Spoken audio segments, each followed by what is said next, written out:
اسرائیل نے کہ آج بھی مظالم جاری ہیں ہمارے فلسطینی بھائیوں کے خلاف، ہمارے مسلمان بھائیوں کے خلاف۔ میں کہنا چاہتا ہوں کہ ہمارے کپتان وزیر اعظم پاکستان عمران خان صاحب نے جو عالم اسلام کے لیڈر کا کردار ادا کیا، اس سے پہلے ہمیں دیکھنے میں نہیں آیا۔ اس سے پہلے تو وہ دور تھا کہ نواز شریف دور میں وفود اسرائیل جایا کرتے تھے۔ جس انداز سے پرائم منسٹر نے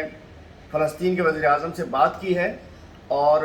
ان کے کہا ہے کہ ہم آپ کے ساتھ کھڑے ہیں، جس انداز سے عالم اسلام کے لیڈرز کو موبلائز کیا جا رہا ہے، جس طریقے سے پورے عالم اسلام کو اکٹھا کیا جا رہا ہے فلسطین کے مسئلے کے اوپر، میں سمجھتا ہوں کہ اسرائیل کو اپنے مظالم سے پیچھے ہٹنا پڑے گا۔ زبردستی انشاءاللہ ان کو پیچھے ہٹایا جائے گا، اور میں سمجھتا ہوں یہی ایک پیغام ہے سچے عاشق رسول ہمارے عمران خان صاحب نے جو دیا ہے، کہ انہوں نے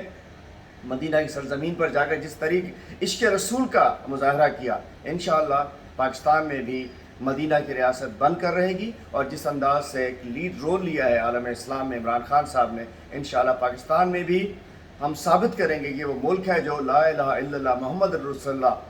کے نعرے پر، کے کلمے پر، کی آواز پر قائم ہوا تھا، اور وہی لیڈر جس کی ہمیں ضرورت تھی وہ الحمدللہ پاکستان کو مل چکا ہے۔ اور وہ لوگ جنہوں نے پاکستان کو لوٹا،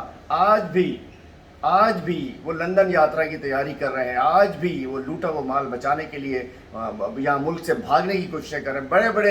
بڑے بڑے بھگوڑے جو ہے سامنے ان کے چہرے میدان میں آ رہے ہیں۔ میں سلام پیش کرتا ہوں اپنے وزیر اعظم عمران خان صاحب کو کہ انہوں نے ایک عالم اسلام کے لیڈر کے طور پہ پاکستانیوں کے دل جیت لیے ہیں، پاکستان کے وزیر اعظم کے طور پہ، پاکستان کے عظیم لیڈر کے طور پہ ساتھ آئے ہیں، کہ آج انہوں نے اسرائیل کے معاملے پر، فلسطین کے معاملے پر، اسرائیل کے سامنے، اسرائیل کے ایشو پر فلسطینیوں کے ساتھ ڈٹ کر کھڑے ہو۔